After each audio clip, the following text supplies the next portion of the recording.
Okay, good morning ti tunggal maysa. Kat na dati Bible yo, ilokat yo lata iti libro iti Ephesians. Ephesians chapter 4. So, moving slowly tayo. Hoping dito sasaw niya po Diyos kat i-accomplish na. Tiyan yaman nga pinanggap na para iti biyag iti sumagtunggal maysa. So, going back iti outline, sa outline po ng ating pag-aaral sa chapter 4, kasi nasa chapter 4 na po tayo, ay kung magkikita natin, ay yung chapter 3, it ends with the body of Christ radiating the glory of God. So, tinuloy po natin yan sa chapter 4, the body of Christ radiating the glory of God. Sa unang punto po, nakita natin paano natin maipakita yung glory ng ating Panginoon. Unang-una, through the worthy walk, sa pamamagitan ng paglakad na naaayon sa kalooban ng Diyos. That is from verses 1 to 6. At sa verses 7 to 16, nakita din natin doon ay yung mga spiritual gift na nabigay sa bawat isa sa atin. At sa 17 to 24, yun yung the new man or the new life in Christ. At nasa panghuli na po tayo na punto. At ito yung radiating or the body of Christ radiating the glory of God through proper Christian conduct. Sa pamamagitan ng tamang asal o tamang paglakad. It's similar sa verses 1 to 6, pero dito, it is already given in siya sa mga imperatives. So, actually, ito yung outline ng chapter 4. Pero kung titignan natin, the whole book, so the whole book as a whole, actually, yung verse 25, ito yung nagsisilbing parang continental divide ng buong book. Parang dito na, sa verse 24, nagtapos doon yung mga ginawa ng Diyos para sa atin. At sa starting sa verse 25, dito na po nagbigay ng Diyos ng mga imperative sa mga dapat gawin natin bilang isang mananampalataya. So from chapter 1 to chapter 4 verse 24, yun po yung paghahanda ng Diyos sa atin. Hinanda niya po yung mga isipan natin, yung mga puso natin, tinuruan po tayo. At ngayon, sabi niya, ito na. Gawin nyo na ito. So, sa chapter 1, kung babalikan natin, nakita natin doon yung mga ginawa ng Diyos since before the foundation of the world. Sa chapter 2, nakita din natin doon na gaano man tayo, dahil tayo ay patay, we are spiritually dead, pero binuhay tayo, binigyan tayo ng bagong buhay. Sa chapter 3, nakita po natin doon, tinuro sa atin about the mystery of Christ, kung paano na tayo ay naging fellow members of the body, fellow partakers of the promise. We become, ano pa yun, yung, sa chapter 3, ang isa dun, nawala na sa isipan ko yun. But anyway, makita natin doon that we become part of the family of God. And then sa chapter 4, dito na pinakita ng Diyos that spiritual unity sa lahat ng mga mananampalataya. At sabi doon, we all need to grow spiritually. Hanggang sa 17 to 24, ay dito pinakita ng Diyos sa atin yung bagong pagkatao. So, hinanda ng Diyos yung isipan natin sa mga katuruan from chapter 1 to chapter 4, verse 24. So, sa remaining verses ng starting from verse 22, sabi doon, ito yung dati ninyong pagkatao, your old man. Pero sabi ng Diyos, yun na, naalis na yung old man na ito at napalitan na ng bagong pagkatao. Yung bagong pagkatao na to, nakita natin, it was created in Christ Jesus. Hindi po basta-basta ito na nabigay sa bawat isa sa atin. It was created in righteousness and holiness of the truth. Kaya yung buhay ng isang mananampalataya, nakita natin last Sunday, katwiran at kabanalan ni Kristo ang lakad natin.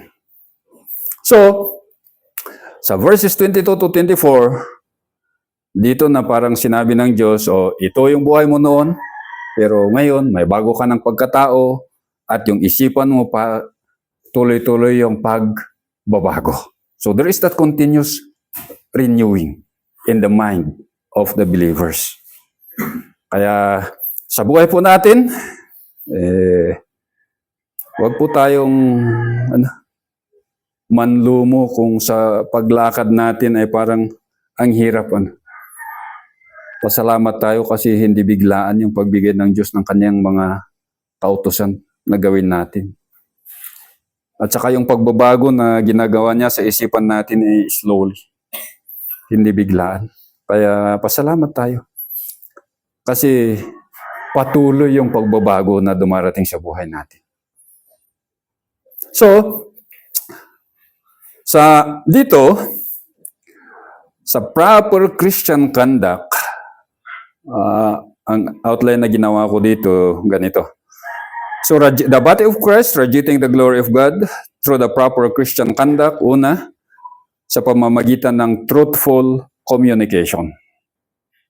So, truthful communication. Verse 25. Sa verses 26 to 27, there is anger management. Alam ko, ito yung sakit ng karamihan sa atin.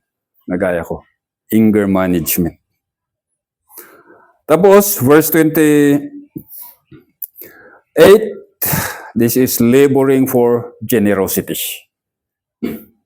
Bakit ba tayo nagtatrabaho? Ano bang dahilan bakit tayo nagtatrabaho? Para may maipakain sa Ibanaw. Grabe ganyan dyan, Ibanaw dito eh. Han nga makontento. But we're laboring for generosity.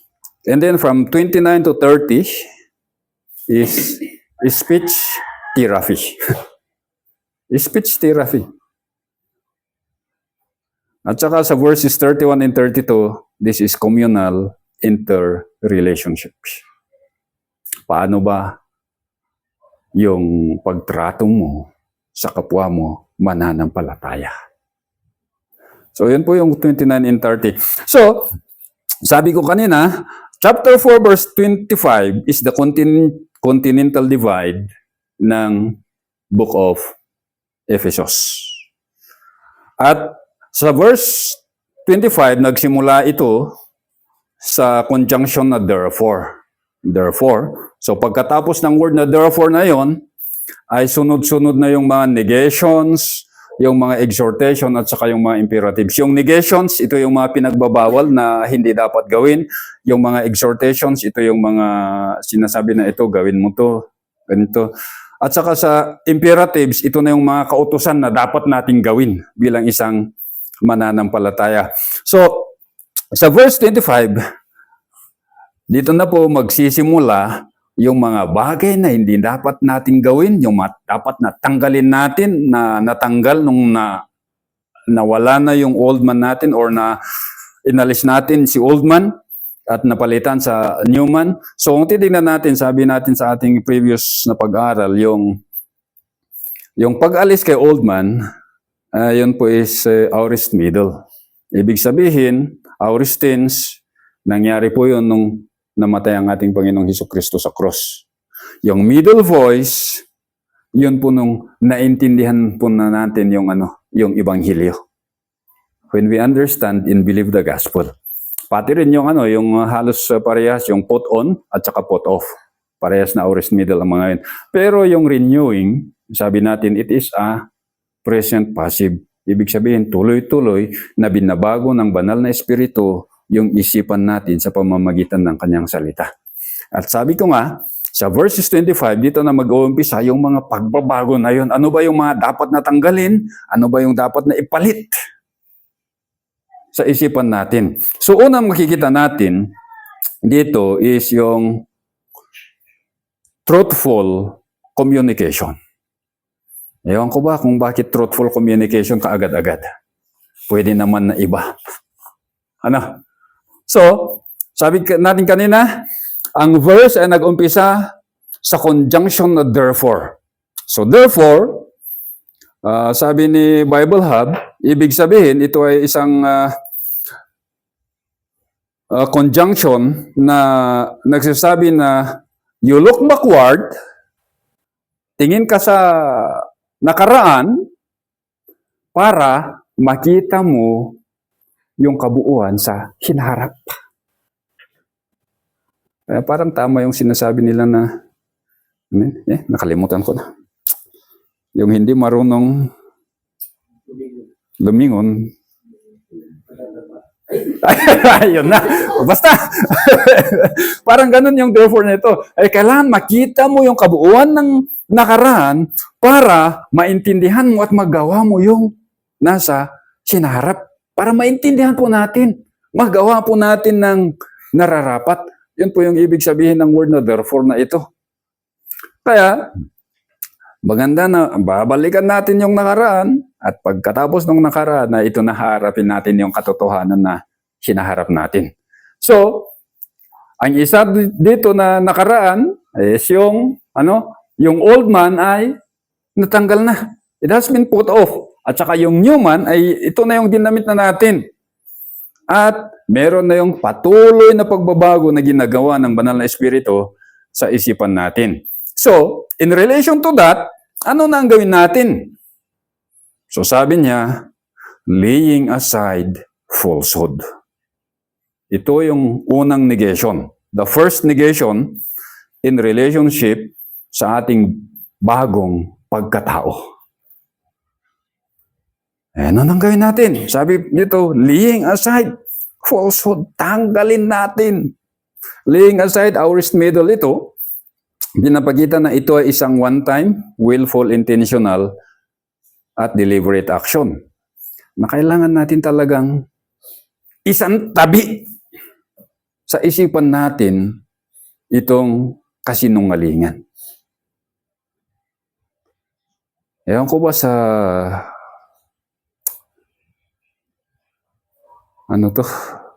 sa context of the day.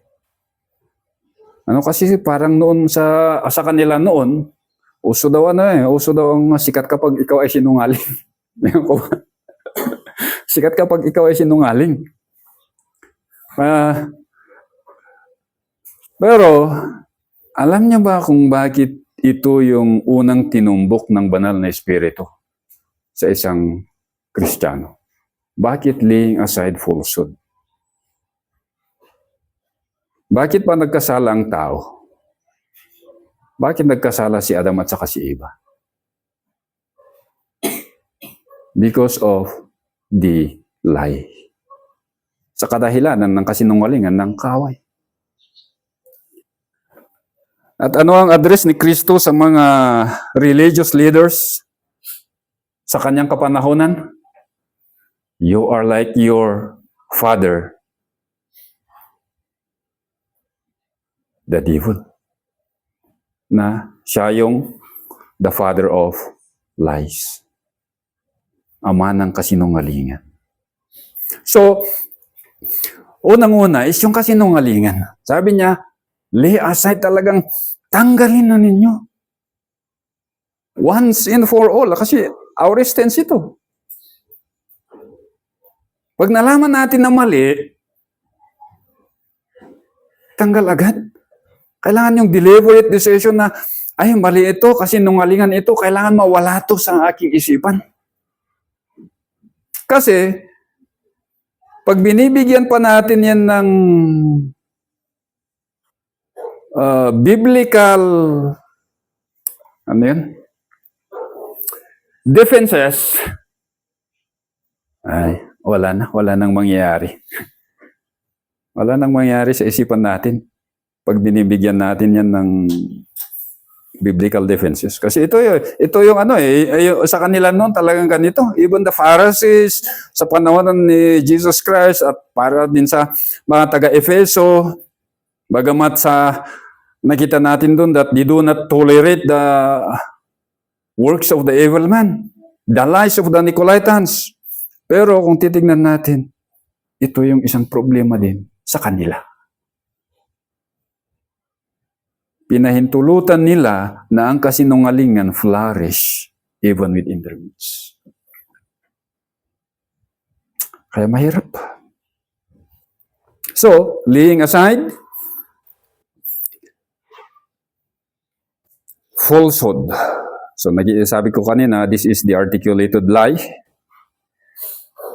Ibig sabihin nito, ito yung sa utayo kumakat dito apo ti amin nga kinaulbud. The source of all lies. Kasi ang tinitignan natin minsan ay yung secondary effect o kaya yung mga ripples, yung mga sumusunod na pangyayari. Hindi natin nakikita yung kung saan nanggaling yung kasinungalingan na yun. So yung delay na tinutumbok dito is not hindi yung ayan mon OTW. Dagaan pa lang ijay nga nakaturog. Han nga diyay. Although the effect would be that, laying aside the lies, it is referring to the lie of Satan that we believe.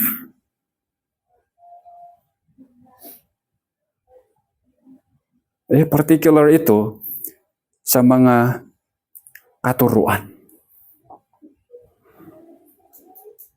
You will become like gods.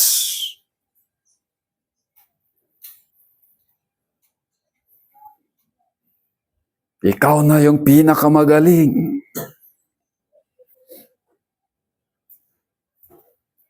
Delay. Nagrigat. It's hard to explain, but it is the lie of the enemy that produces all kind of moral lies. Na ito yung dapat na talaga mawala sa isipan natin. Coming from the father of lies, that is in John chapter 8 verse 44. So isa sa mga falsehood or lie na rampant sa mga Christianity even in their time, sa mga time ng mga Ephesians, Christ plus law or works equals salvation. Isa ito. Isa ito sa pinaka mahirap na kalabanin na kasinungalingan. Even in our time. Kaya sabi, laying aside the falsehood.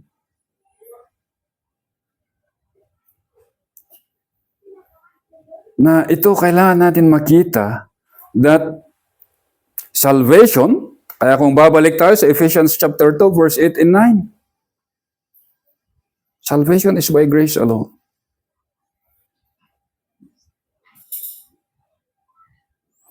Kasi kung maniniwala tayo na kayang-kaya natin iligtas ang ating sarili, na meron tayong mga contribution regarding our salvation, ay doon na po lalabas or susunod itong mga other lies. Kasi makikita natin na, ay, kaya natin sa ating sarili.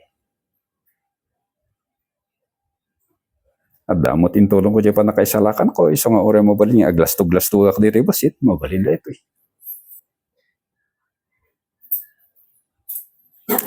So, the falsehood. Minsan, gaya tayo ng mga taga-Galasya. Anong sabi ng Diyos sa mga taga-Galasya? Galasya chapter 3, verse 1 to 3. You foolish Galatians, who has bewitched you? Before whose eyes Jesus Christ was publicly portrayed as crucified. This is the only thing that I want to find out from you. Did you receive the Spirit by works of the law or by hearing with faith? Are you so foolish? Having begun by the Spirit, are you now being perfected by the flesh? So they began with the Spirit, by grace, pero sabi nila, sa pagpapatuloy, magagawa ko to sa pamamagitan ng laman. Works. Ito ang isang mahirap na falsehood sa ating mga Kristiyano.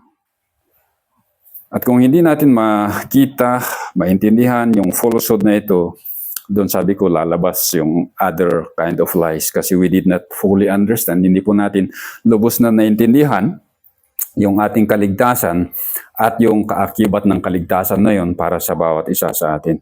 So sabi, therefore laying aside falsehood, yun po yung negation. Yung susunod po dito, yung command. Meron yung command. Ano yung command? Speak truth, each one of you with his neighbor. So before going that, sa mga non-believers pala, meron din yung mga falsehood sa kanila. Ano yung falsehood ng mga non-believers? Sa falsehood ng mga non-believers, yung lie sa kanila, makikita natin yan sa Romans 1:25 at 2 Thessalonians chapter 2 verse 10 and 11. Sa mga unbelievers, bakit hindi nila makita yung katotohanan? Kasi ganito. Who changed the truth of God into the lie and worship and serve the created thing more than the Creator who is blessed forevermore. Amen. It's in Romans 1:25. Ito yung lies sa mga non-believers.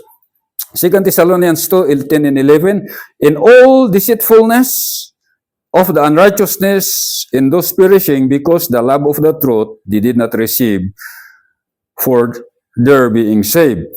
And because of this, God shall send them a working delusion for their believing the lie.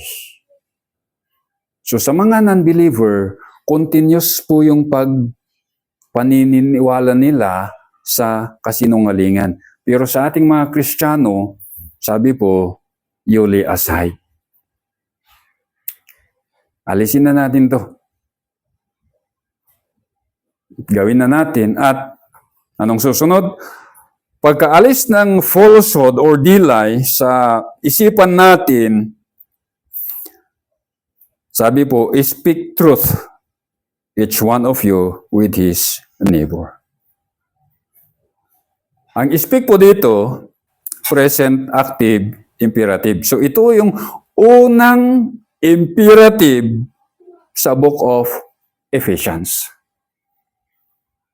Speaking truth. Pagsabi ng katotohanan.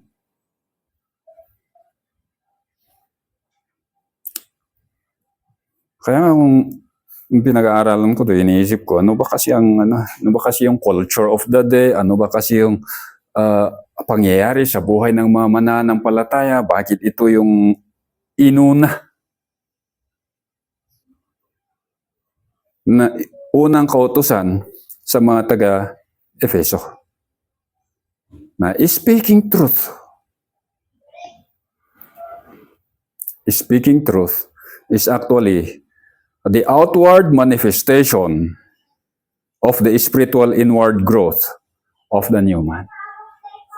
Ito po yung outward, yung panlabas na makikita sa buhay ng isang bagong mananampalataya or bagong nilalang in Christ, the new man in Christ. Ang hirap ano? Parang, ay wow naman. Pananalita kaagad-agad. At saka, yung pananalita, actually, mauulit ito, anong verse? Sa verse 29. Sa verse 29, sabi doon, let no unwholesome word proceed from your mouth. So, maulit-ulit doon. Pero dito, inuna, sabi, yung katotohanan. Yung pawang katotohanan, ang sasabihin po natin sa bawat kapatid natin. So, actually in verse 15 sa Ephesians chapter 14, nasabi doon yung truthing in love. Yung pagsabi at paggawa ng katotohanan sa loob ng pag-ibig sa bawat isang mananampalataya. So, speaking the truth, alam po natin, this is the opposite of the lie of Satan. Kaya kung si Satan, marunong siyang magsinungaling, ikaw na ngayon, ako na ngayon, na bilang isang bagong nilalang ng Diyos in our Lord Jesus Christ, ang lalabas na ngayon, sabi, is speaking truth. So ito na po yung ito na po yung lengguwahe natin bilang isang new creation. So the language of the new creation is truth. Katotohanan. Hindi na po kasinungalingan. So actually, it takes a discipline. Disiplina po talaga ang kailangan. Kaya nga ito active voice siya. Na talagang we take the full responsibility. Hindi natin sasabihin na, bahala na ang Diyos. Bahala na ang Diyos dyan. Kasi, binigay na po ng Diyos yung banal na Espiritu. Binigay niya po yung kanyang salita in order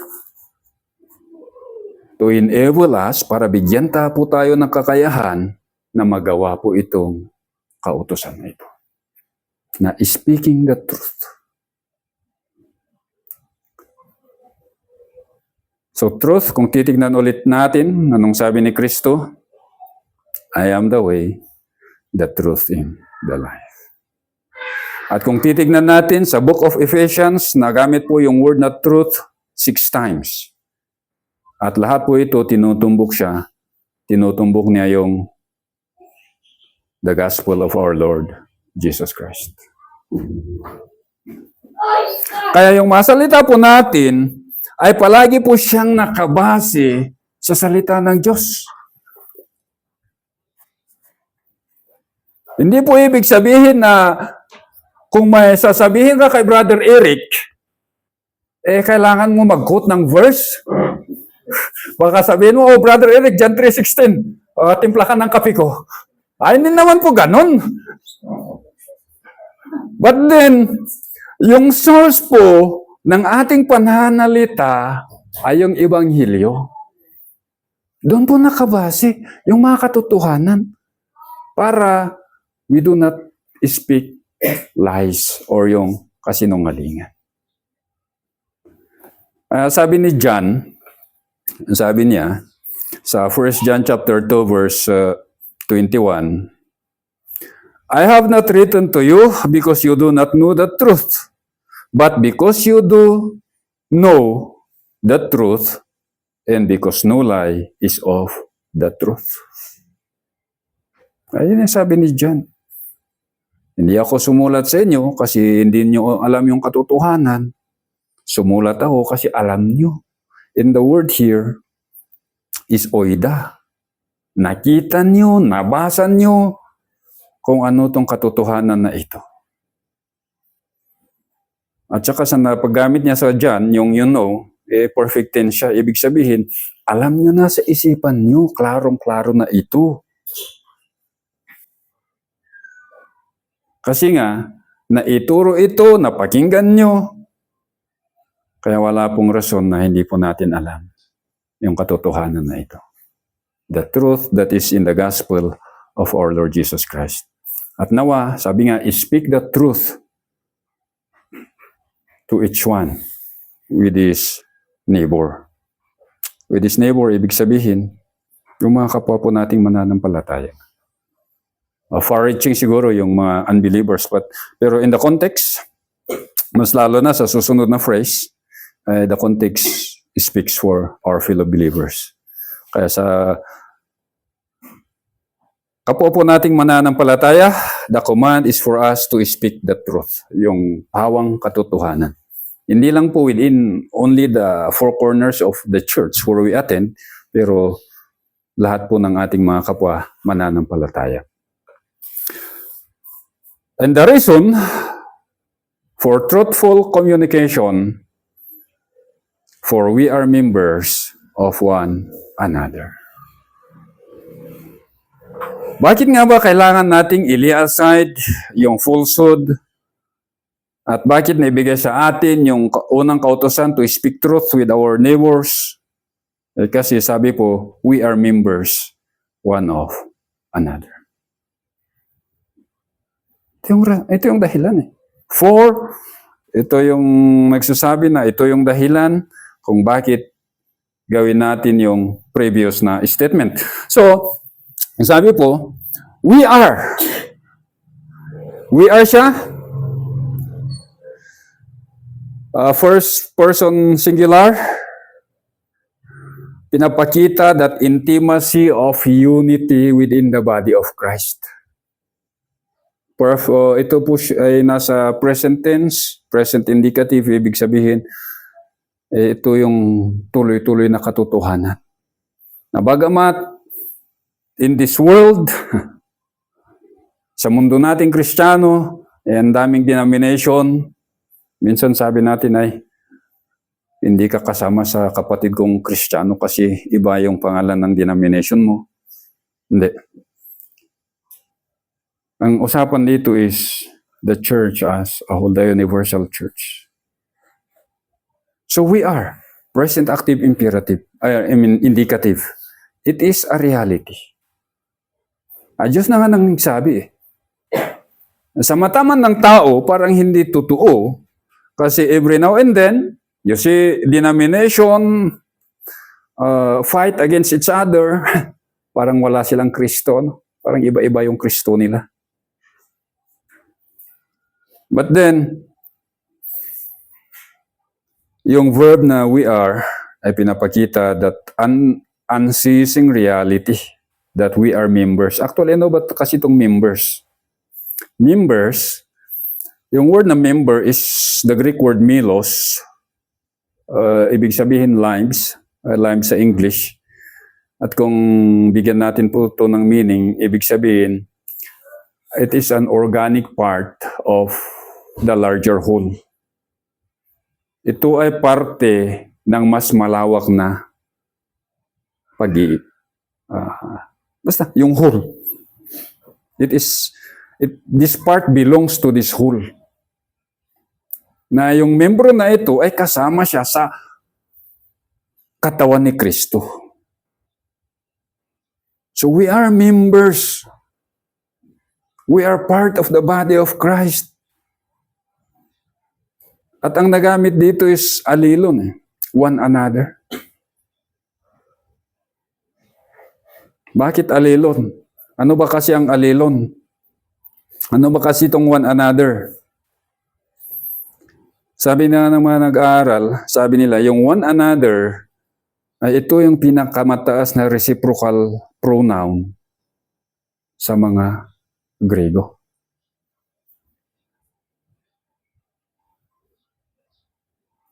One another.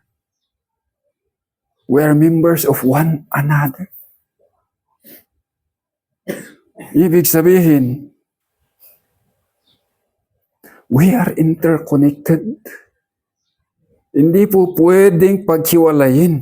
Diba? Sa anong sabi doon sa Matthew? Bagamat minsan nagagamit yung out of context.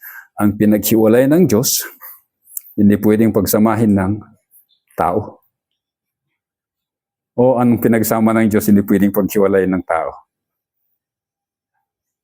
Ang pinagsama ng Diyos, sabi doon, hindi pwedeng paghiwalay ng tao in the context of marriage. Pero dito, in the context of one another,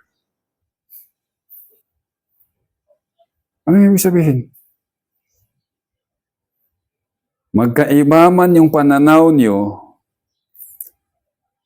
sa eschatology, gani na MacArthur at saka si Sproul. Si Sproul, ano siya? Reform siya. Amillennial. Si MacArthur, a leaky dispensationalist, kaya he believes in the millennial reign of Christ. Pero kung tignan niyo yung pagsasama ng dalawang yon, yung brotherhood nila in Christ, makikita natin yung parang wala silang Parang wala silang misunderstanding in theology. Bagamat meron yung eschatological problem nila toward each other. Pero, hindi yun lumalabas. They do not blast each other na, oh, mali si ito ng ganito. Wala. They only speak the truth because they know that they are members one of another. Kaya nawa, sa ating mga mananampalataya, lies destroys unity. But truth builds the body of Christ. Kaya truthful communication is our communal responsibility for one another as members of the body of Christ. Ito po yung ilagay natin sa ating mga isipan. Truthful communication, ito yung communal responsibility natin, hindi lang po sa loob ng iglesyang ito, bagkus sa lahat po ng bahagi ng katawan ni Kristo. One another. We are members of one another in the body of Christ. Kaya nawa po in our dealings with our fellow Christians,